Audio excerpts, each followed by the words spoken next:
The sun was dropping low over the wide Arizona land, turning the sky into soft orange fire.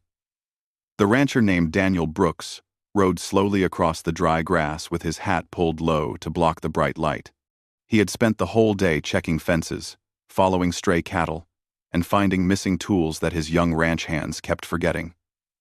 He was tired, dusty, and only wanted to reach home before dark. The desert could be quiet in the day, but at night it held a strange kind of silence that made a man restless. As Daniel rode toward a small wash near the edge of his land, his horse suddenly lifted its head and twitched its ears. Something had moved. Daniel slowed his horse and looked carefully across the shadows. He always kept a small rifle on his saddle, not because he liked trouble, but because coyotes, wild dogs, and sometimes desperate drifters wandered the area. He didn't want to hurt anything, but he always stayed cautious. When he saw a shape move in the brush, he lifted the rifle, not to fire, but to scare whatever it was. The shape moved again, quick and small. Daniel thought it was a wild animal and fired a warning shot at the ground to the right. The sound echoed across the canyon, and his horse stepped nervously. But instead of an animal running away, Daniel heard a soft cry, a human cry. His heart jumped into his throat. He lowered the rifle at once, swung off his horse, and ran through the brush. There, lying on the ground, was a young Apache girl, maybe 16 or 17, holding her arm. Her long, dark hair fell across her face, and her eyes were wide with fear. Daniel felt the blood drain from his face. His warning shot must have hit a rock and sent a piece of it flying toward her, or the bullet had grazed her by accident. He had not meant to harm anyone. He dropped to his knees beside her. Fear and guilt washing over him like cold water. The girl tried to sit up, but she winced and drew back, unsure if he meant to hurt her more. Daniel lifted his empty hands in front of her. "I'm sorry," he said softly, his voice shaking. "I didn't know you were there. I was aiming at the ground. I never meant to hurt you." She did not answer, though her eyes stayed fixed on him. She held her left arm close to her chest, and Daniel could see a thin line of blood along it. It didn't look deep, but it still scared him. He knew that any injury could become dangerous out here. "Let me help," he said gently. She hesitated, watching him like a nervous deer. Daniel moved slowly, careful with every step, showing her that he wasn't a threat. He tore a clean piece from his own shirt, dipped it in his canteen, and reached toward her arm. She pulled back at first, but after a moment, she gave a small nod. Daniel worked with steady hands, cleaning the wound, checking it, and wrapping it tightly with the cloth. She flinched once or twice, but she stayed silent. When he finished, she finally spoke, her voice soft and unsure. "Why help me?" she asked, in accented but clear English. "Because I caused it," Daniel replied honestly. "And because no one should be left hurt in the desert." She watched him for a long time. Daniel felt the weight of her gaze as if she were measuring him, trying to understand the kind of man he was. Apache and settlers had not always lived peacefully, but Daniel had never held anger toward them. He believed people were people, no matter their tribe, land, or language. The girl tried to stand but wobbled. Daniel caught her before she fell. She stiffened but did not pull away. She was light and tired, and he could feel her trembling. "You need rest," he said. "My ranch is not far." She shook her head. "My people. They will look for me." "Both," Daniel nodded. "Then I'll take you to them. But first, you need strength. The desert gets cold fast." The girl hesitated again, torn between fear and exhaustion. But finally, she nodded. Daniel helped her onto his horse and walked beside her, steadying her with one hand as he guided the reins with the other. The sky faded into deep purple, and the first stars appeared above. The land grew cooler, and the sound of crickets filled the quiet. The ranch house glowed faintly ahead, a warm square of soft yellow light. When they reached it, Daniel helped her down, letting her lean on him as he guided her inside. His old cook, Maria, gasped softly when she saw the girl, but quickly hurried to boil water and bring blankets. Daniel spoke quietly to the Apache girl. "You can rest here tonight. No one will harm you." Again, she studied him with deep, searching eyes. She looked so young, so alone, and yet proud. She finally allowed herself to sit on a soft chair by the fire. Daniel knelt beside her again to check the cloth on her arm. The firelight reflected in her eyes, making them shine like dark glass. "Your name?" Daniel asked gently. She paused. "Nayeli," she answered. "It's a good name," he said with a small smile. "I'm Daniel." She repeated it softly as if testing it. "Daniel." They shared a moment of quiet understanding. Maria brought warm food and water. Nayeli ate slowly, still alert but no longer fearful. Daniel sat nearby, giving her space. He couldn't shake the guilt he felt. He had harmed a young girl who had done nothing wrong, and he knew the Apache tribe had every right to be angry. But he was determined to do the right thing now. After she finished eating, Nayeli looked at him seriously. "Your people and mine. We do not trust each other," she said. "Why did you not leave me when I fell?" Daniel spoke with simple honesty. "Because I'm not the kind of man who walks away from someone who needs help." Nayeli lowered her gaze, thoughtful. "My tribe will not believe this," she said softly. "But still, thank you."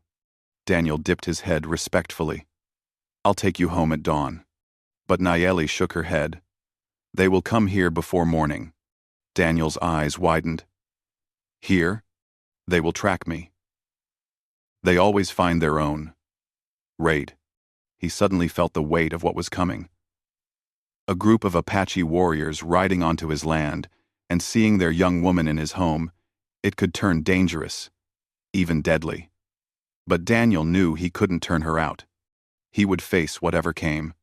Later that night, Nayeli slept near the fire, wrapped in a blanket. Daniel sat in a chair nearby, keeping watch. He listened to the quiet night and wondered how a simple warning shot had changed everything in just a few hours. Just before dawn, the sound of horses came from the ridge. Strong, fast, purposeful. Daniel stood up and prepared himself. Nayeli opened her eyes, alarmed but not surprised. "They are here," she whispered. Daniel nodded slowly, his heartbeat steady. He would step outside. He would be honest. He would accept whatever came. He walked out into the cool morning air, hands open and empty, ready to face a tribe that had every reason to be angry. But he had one hope: Nayeli knew the truth. And maybe, just maybe, she could help them see it. What happened next would decide whether he lived, whether they forgave, and whether the strange bond formed between him and the young Apache girl would change everything for both sides. The morning light slowly spread across the land, soft and pale. But there was nothing gentle about the silence outside the ranch house. Daniel stood on the porch, with both hands raised, to show he carried no weapon. He could hear the horses before he saw them, hooves hitting the ground in a steady rhythm, growing louder by the second. 5 Apache riders appeared over the ridge, their faces calm, but their bodies tense. They sat tall on their horses, scanning the ranch with sharp eyes that missed nothing. Daniel kept his voice steady. "She's inside. She's safe." The warriors did not answer him. They spread out in a half-circle in front of the porch. One of them, a broad-shouldered man with long braids and a scar along his cheek, dismounted and walked toward him. His dark eyes held no fear, only the strength of a man who knew his place in the world. Daniel assumed he was their leader. The warrior stopped a few feet away. "Where is Nayeli?" he asked in a calm, deep voice. Daniel stepped back slowly and opened the door. Nayeli stood inside, still wrapped in the blanket Maria had given her. She stepped forward with quiet dignity. When the leader saw her unharmed, his shoulders relaxed just a little, but the tension in the air remained. "Nayeli," the leader said in Apache. She answered him softly, and Daniel could not understand her words, but he could feel her voice trying to calm the situation. The leader looked at the bandage on her arm. His expression tightened with worry and anger. Daniel spoke carefully. "It was an accident. I didn't know anyone was there. The shot hit a rock, and—" Nayeli interrupted him gently, translating his words into Apache. The warriors listened, but their faces gave nothing away. Daniel stood straight, letting them see he was not afraid to face their judgment. He respected them too much to lie or hide. When she finished speaking, the scarred leader walked closer to Daniel. He looked directly into the rancher's eyes. "You hurt her," he said quietly. "But you also helped her." You also helped her." Daniel nodded. "I did what was right. I would never leave a young woman hurt in the desert." The leader studied him for a long moment. Then, to Daniel's surprise, he rested his hand on his chest in a gesture of respect. "I am Chaitan," he said. "Nayeli is the daughter of my brother." Daniel felt his throat tighten.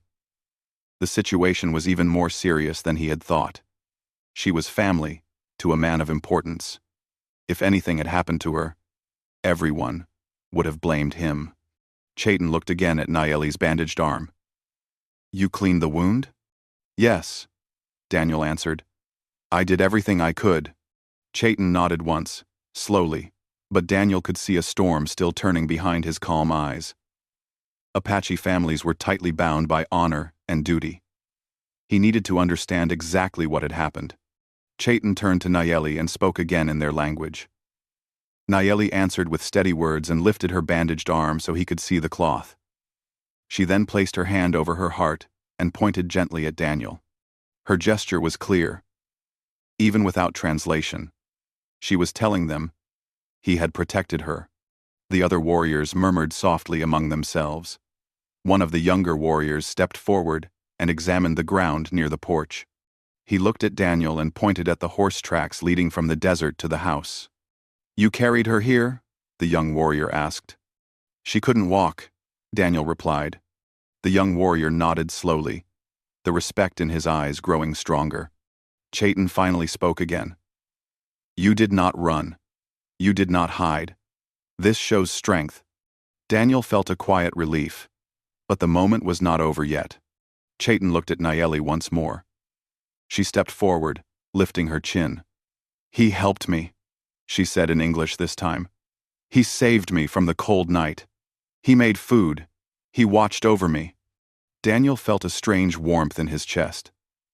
She did not owe him such kindness, yet she spoke with calm honesty. Chaitan released a slow breath. Then trust must be returned. He turned to his men and said a few words. The warriors relaxed. Some even nodded at Daniel, with the kind of respect they usually reserved for their own people.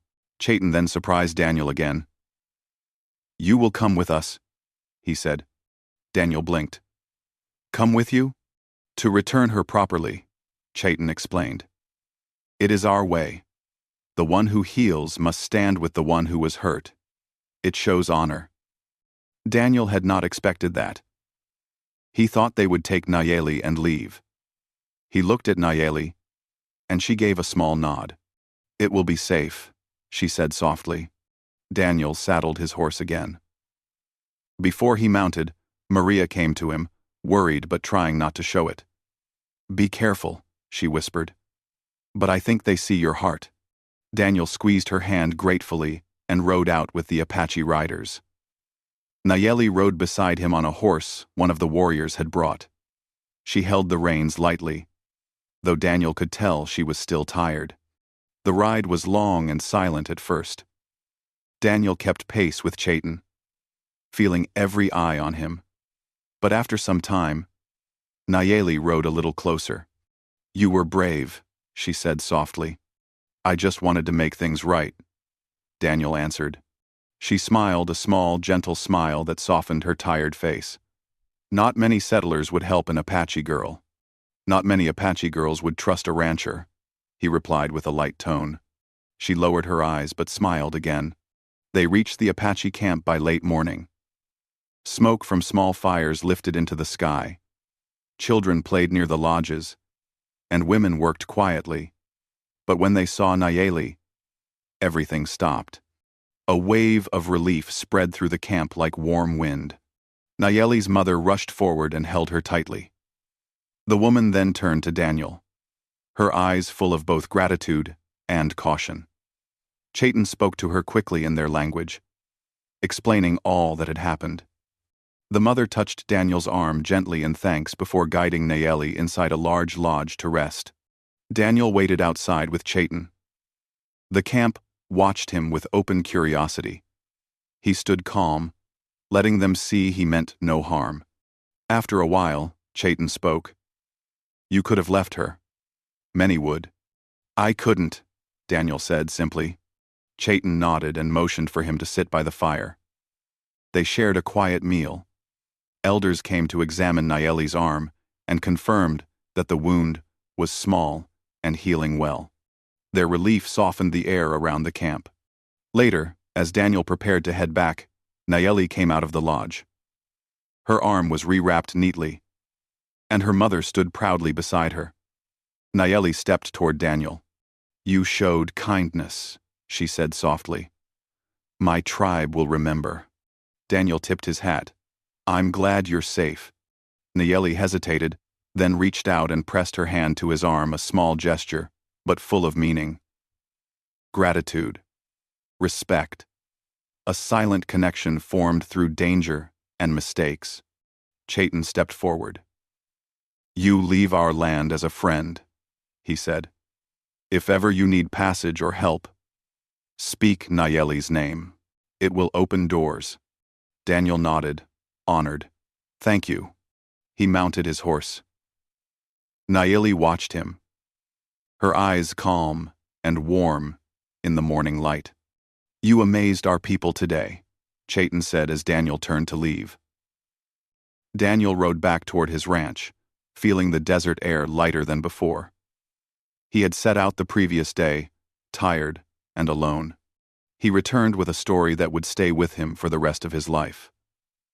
A story of fear turned into trust, strangers turned into allies, and a young Apache girl whose quiet courage changed everything.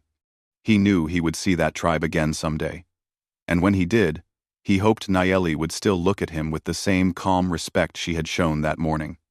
The desert had brought them together in a dangerous moment, but kindness had carried them through. And now the land felt different, wider, warmer, more connected than he had ever imagined.